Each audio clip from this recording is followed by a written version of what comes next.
Are you trying to get started selling things online, but you have no idea where to get started? You've looked into some things and it's just overwhelming?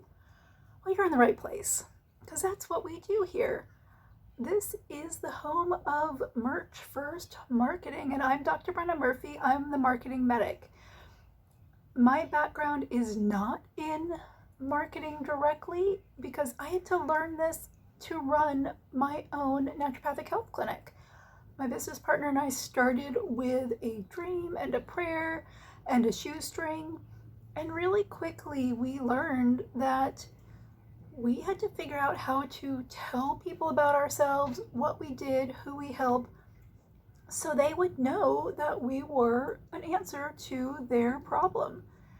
And in that process, I got really interested in the marketing part of business to the point where I actually enjoy that part more than the actual business of the business at this point. I had some major life changes about a year ago, and that really shifted this even more as I recovered from some major health issues. I was thinking, all right, a reset button has been hit on your life. What do you want to do now?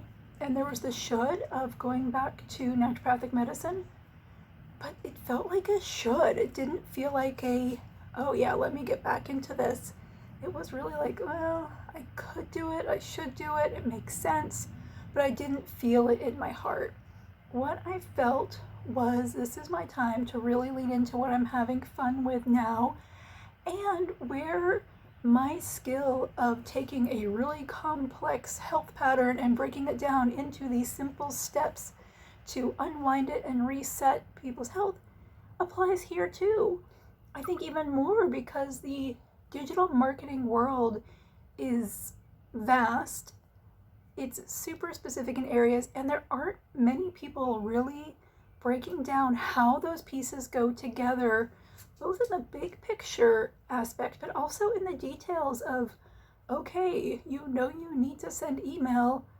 How do you send email? What do you write? How frequently do you write? What tech do you use? And how do you do that without it taking over your entire life?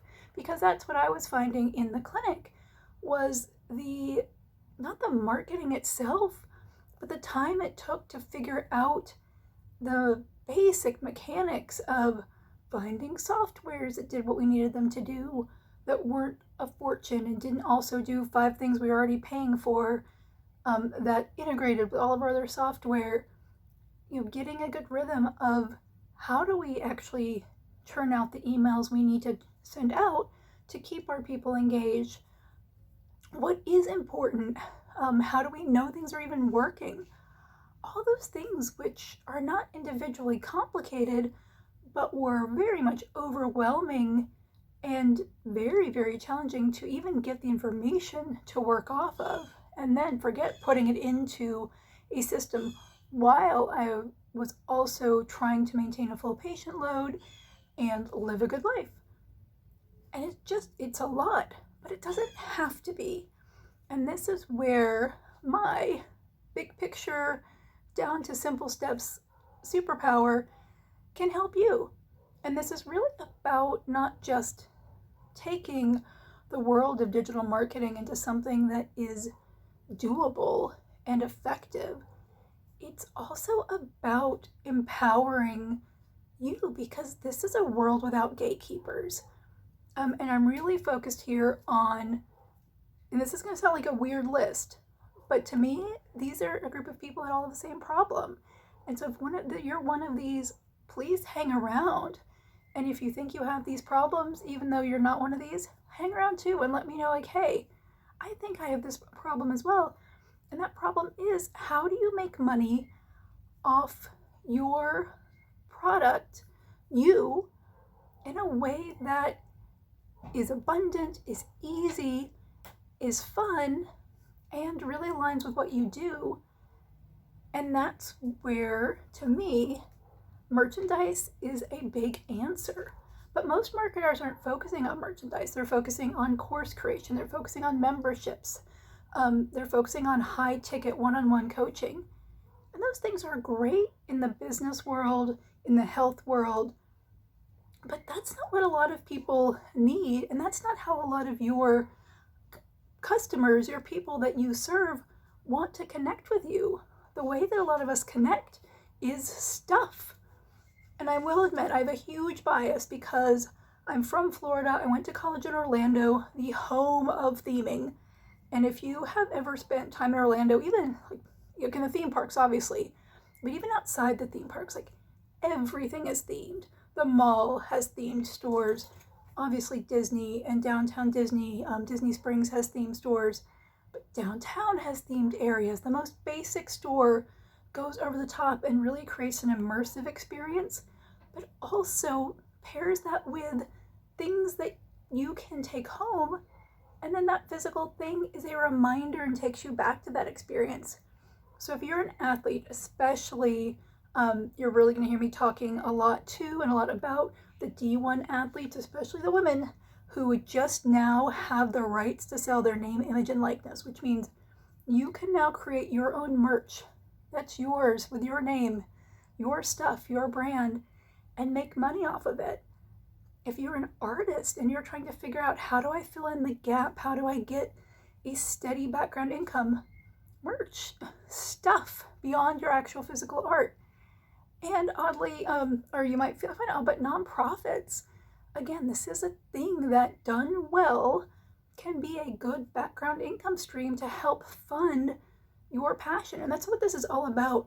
Using the access that we have that we've never had before to create that income stream that is profitable, scalable if you want it to be, easy, but also is really there to just make sure that you have the time, the energy, the means to really dive into your main passion, whether that is sports, art, charity, whatever it is.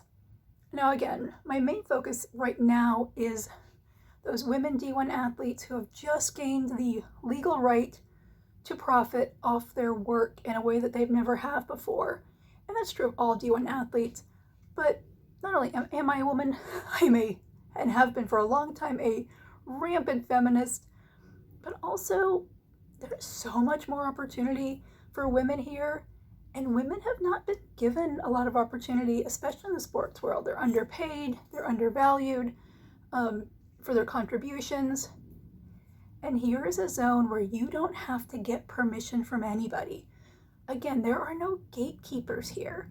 The only gatekeeper to success in the digital world is skill, some knowledge, commitment, some time, some money. There's going to be some investment. But a lot of it is you. And the big thing here that you guys have an advantage of over any random person trying to start a brand is you already have a connection to your fans. And that is something that you can lean into and grow even more, but they already like you. And when people like you, they want your stuff. Now, Taylor Swift just had her first concert in Arizona, and the line for merchandise was 90 minutes long before the concert even started, like hours before the concert. People were standing in line an hour and a half to buy merchandise to commemorate that moment of getting to see Taylor Swift. And so every time they put on that sweatshirt, every time they put on that t-shirt, every time they look at that poster, they are going to be transported back to that night of seeing Taylor Swift back on stage. I think the show was like 3.5 hours. I haven't ever been to see Taylor Swift, but I hear she puts on an amazing show. And how people connect to that is stuff. And so that's the basic framework that I'm going to be taking you through of connecting with your story, serving your people, and repeating. So connect, serve, repeat. It's simple. There are some sub-steps in those 3 steps, but that's really the base of this.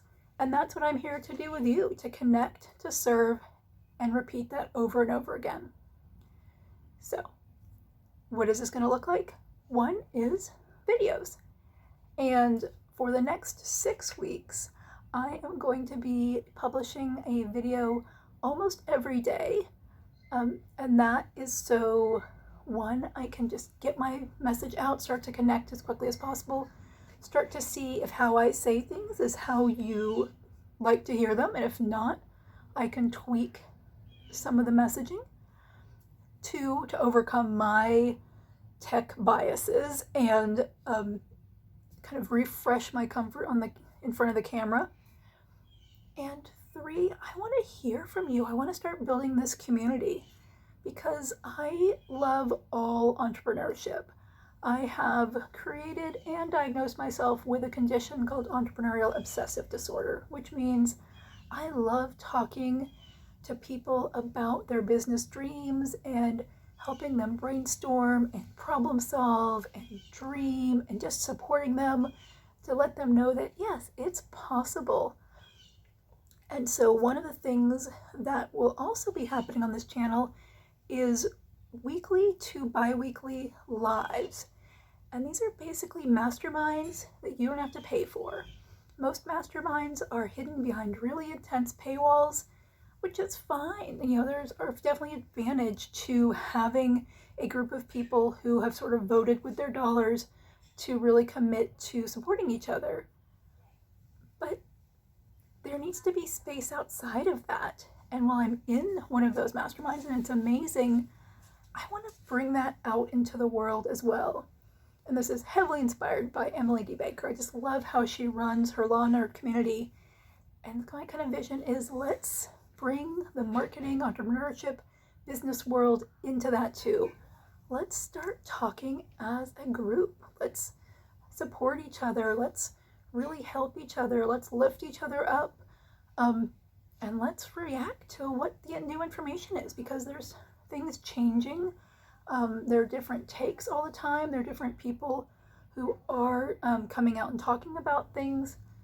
So let's start reacting and evaluating that too. So that's the plan for this channel. Initially, lots of videos so I get better at this, and some lives so we can build a community. All right, guys. I will be back tomorrow. Bye.